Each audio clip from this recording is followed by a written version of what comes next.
L-Ordni Franġiskana bbażata f'Ruma talbet lil Papa biex ikeċċi lil Patri Donald Bellizzi li fl-istadju ta' appell instab ħati li abbuża sesswalment minn ġuvnott. Is-saċerdot Bellizzi għadu membru ta' din l-Ordni konventwali anke jekk bħalissa jinsab il-ħabs.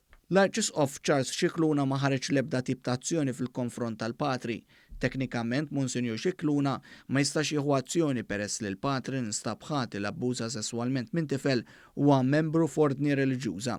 Il-Segretarju Ġenerali tal-Ordni Konventwali Franġiskana Thomas Sizmak qal li l-każ qed jiġi investigat.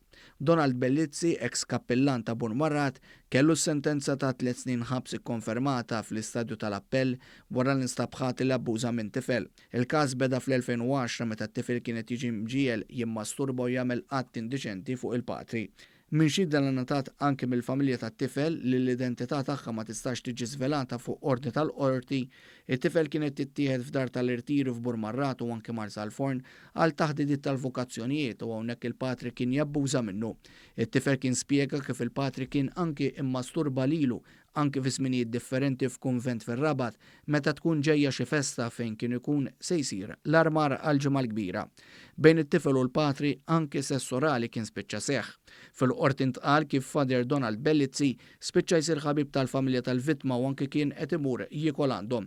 Hawnhekk it-tifel kien jitla f'kamartu meta jara wiċċ il-Patri u l-ġenituri tiegħu intebħu li hemm xi ħaġa stramba.